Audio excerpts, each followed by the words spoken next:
get an opportunity this week to go against Virginia Tech, who's doing a really good job.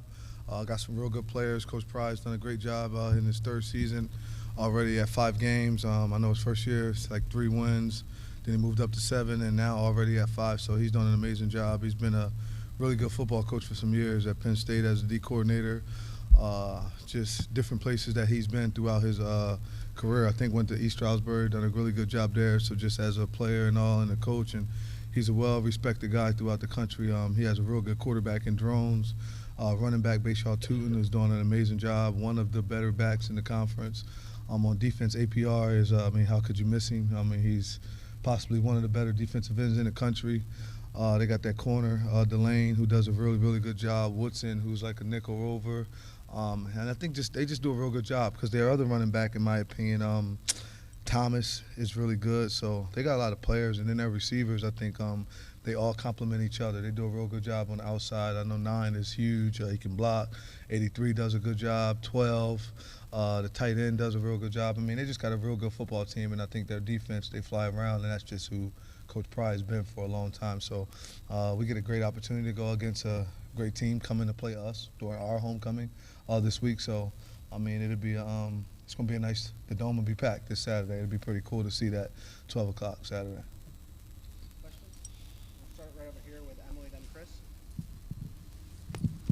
Fran, Saturday night you said that, or Thursday night you said that you thought OG was in a concussion protocol. Did you get that confirmed? He's playing for sure. Yep, he's good to go. And then what about Willis? I know you said sprained ankle. Is he? Yeah, it was sprained pretty bad, so I'm not sure if Willis will be able to go, but got other guys at running back. So, but I think Willis is a little hurt. We'll see how it goes though, because he's a tough kid, tough just background period. If he's anything like his pops, he'll be playing Saturday. But it could be tough though. Sometimes high ankle sprains and things of that nature linger a little bit longer. Fran, you mentioned one of their talented defensive linemen. They have a number. They're probably going to try to put pressure on Kyle. What do you guys have to do better on offense to kind of combat it this week versus last week? Last week, I think each week has its own differences and things of that nature. So we just want to be able to handle when they do try to put pressure on Kyle. Being able to just make the throws. Hopefully, we don't got the same amount that just falls in the wrong way. I think there was an interception where a guy was literally laying on the ground and the ball fell in his hands. So there's different things that happen. I think it's, is it Murphy's Law? What can go wrong will go wrong, or something like that. What can go wrong will go wrong. I think that's Murphy's Law.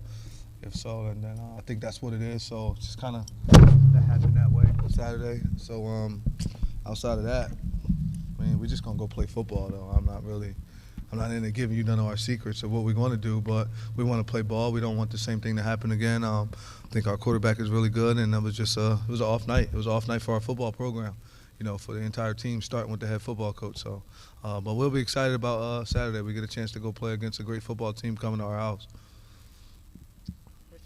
Coach, what led to the decision to play Marlowe this past week, and how much does his influence on the field matter now to this team now that he's back to playing? Repeat the beginning of that again. What led to your decision and the coaching decision to have Marlowe play this week? He looked good on Thursday, like during the practice later in the afternoon, and then he worked out again Friday. He went running and stuff like that, and he was able to cut a little bit. So it was like, okay, let's play Marlowe. And the kid's ready to play. He wants to play. He's an NFL player.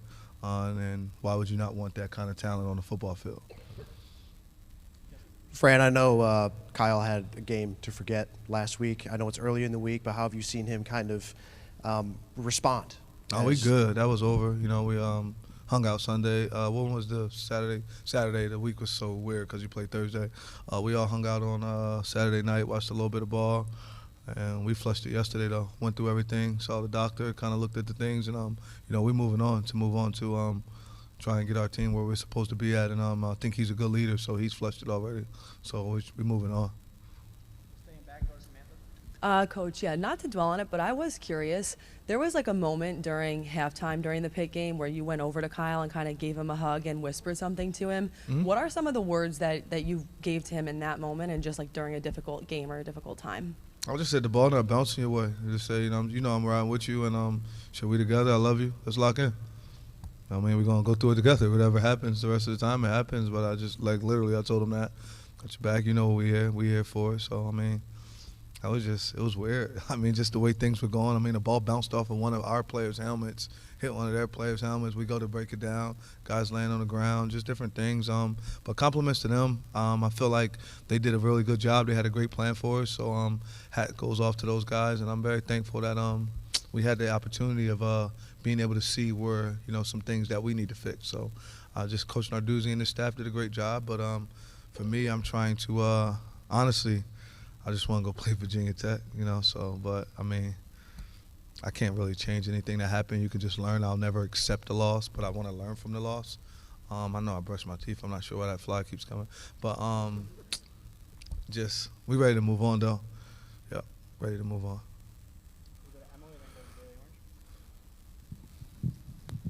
Fran, you mentioned a couple times it was an in-off night for everyone the other night, including yourself. I'm just curious what lessons you took as a head coach, a first-year head coach, from a loss like that. Just from a loss like that, I just understood that sometimes things don't always go your way, and you have to go in there and you have to analyze what happened throughout the week, what I may have done as a head football coach that probably wasn't the same way, and just different things of looking at it. Did I focus on us enough?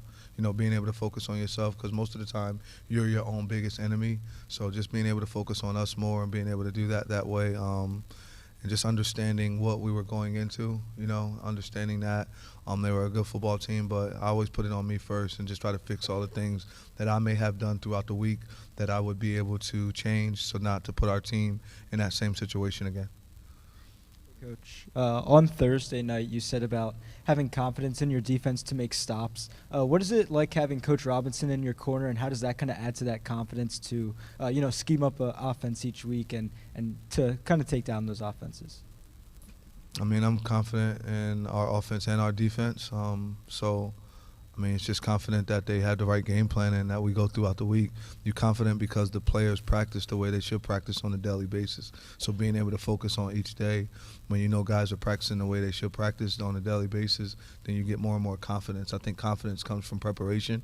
It just doesn't come because it's Coach Robinson. It comes because Elijah Clark and all the secondary flies around and covers the way they're supposed to, because the defensive line gets to the quarterback the way they're supposed to. It's not just because of Coach Robinson. It does give me a sense of relief, understanding and knowing that he and I share a lot of similarities when it comes to our mindset on defense and the rest of the defensive staff. But I think the confidence comes from preparation, and I feel like our players over the last few weeks have been preparing a lot better than they were preparing early on, because there's still a process. We're still building the program, so it takes time. We just want to be able to continue to repeat. Last year we got a chance to be bowl eligible and continue to do that and move on and go into, like I told you guys, we want to win a championship here. This isn't a place where we want to just have it, so we got to prepare at a championship level every week and being able to do that. And I feel the last few weeks our defense has started to prep into that, and being able to do that, and that helps us a lot. Hey, Coach. November is a month the program has really struggled in over the last few years. What's sort of different about this team that has them primed to be successful? I don't know. I wasn't here last November, so I'm just focused on this November. And I wish that if you say we struggled last November, I don't want to struggle this November. But really, I'm trying to focus on today to give us a good opportunity to go out and be able to compete against Virginia Tech this weekend. I'm not really focused on the entire month. I'm just focused on today, so then that way we can have a better opportunity of being ready on November the 2nd in the Dome. Fran, after the Stanford game, the team did a really nice job rallying behind this idea of, everything we want is still on the table. I know the message has to be a little bit different now. No, it's the same message. I don't know why will it make you think it was going to be different. Everything we want still is on the table. You think a champion? I just think that you just got to go handle your own business and worry about yourself, and then other things play the part. I think our conference is a really competitive conference. I feel as though that just things happen week to week. So what we got to do is focus on us, and then whatever is going to come to play at the end of the year, it'll come to play at the end of the year. But, we're still playing for a lot of things. We still have seniors on our football team that want to go out the right way. We still want to play in a conference championship. There's a lot of things that we still are looking forward to. But all we really can control is Monday, and we just try to practice our butts off today and just being able to focus on that and not try to pay attention to people that think there isn't anything still out there to play for when you're a senior in college. Some of our guys have 30 days left of football, and we want to continue to do well so we can continue to add another week and another week and another week and another week, and not fall into the mindset of the weak-minded people that think there's nothing else to play for when we're all blessed to have today. No. Coach LeQuinton had just a carry on the ground this Say week. that again? Coach LeQuinton had just over 2 yards of carry on the ground this week. What can you guys do in the trenches to establish that run game? We got to be able to run the ball better. He's too good of a running back to have those amount of yards, and he needs more carries. And we got to do a better job up front. We got to be tougher up front to allow him to get loose, and then he'll get to the second level and either run somebody over or make them miss. But we got to do a better job for that kid because he's an NFL player. He'll be playing in the NFL, and we need to be able to showcase that he can do that. Everyone can see he can catch really well. He can run the ball well. He's strong. He's intelligent. He can pick up blocks on third down. I mean, there's not anything in his game that he can't do. So we just got to give him some little creases so that way he's able to hit them and allow him to go out and showcase his talent.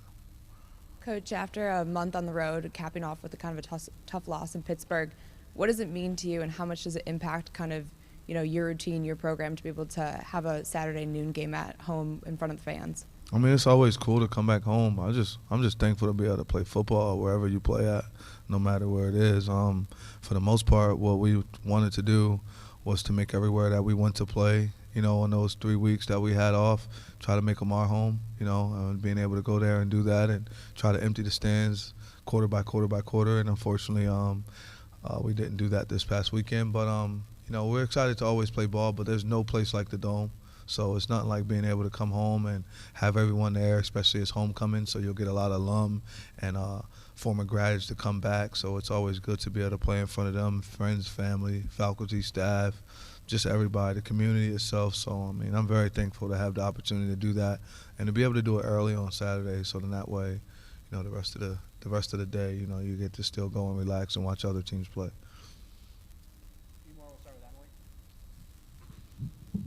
Fran, the other night you said Marlowe wasn't at 100% when he played. Where's he kind of at now, percentage-wise, I'm in not this sure. week? Some of the questions y'all ask me is like, I mean, he's at 87. I mean, I don't really know that, but I mean, he's getting better. I don't think any football player in the country right now is at 100% if they really play football the right way.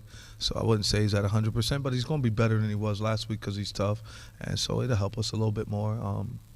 I can't tell you the actual percentage of where he is, but I can say that I'm praying that he's a little better than he was last week and he doesn't get worse. He was a little sore after the game, but he was good to go. He's a tough kid, so he'll be fine. Just going to keep pushing.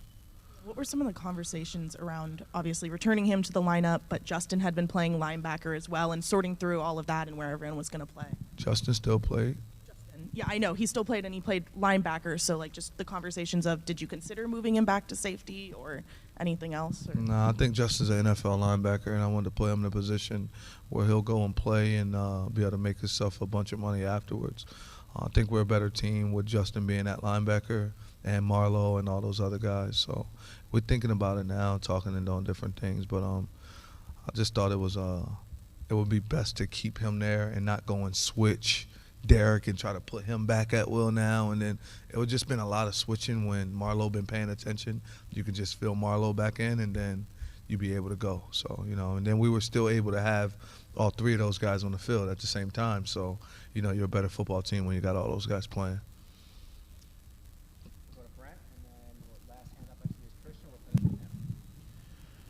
Coach, what has Emmanuel Ross done to stand out in that group of wide receivers to get on the field? He gets healthy, he gets right back out there and makes a big catch against Pittsburgh. What are kind of the skills that he brings to that group? I mean, I think he's a really talented football player. He catches the ball well. He's intelligent. He's a faith-driven kid. He's really smart. He's really, really smart. And, I mean, we can all see that he has a great skill set when it comes to playing receiver.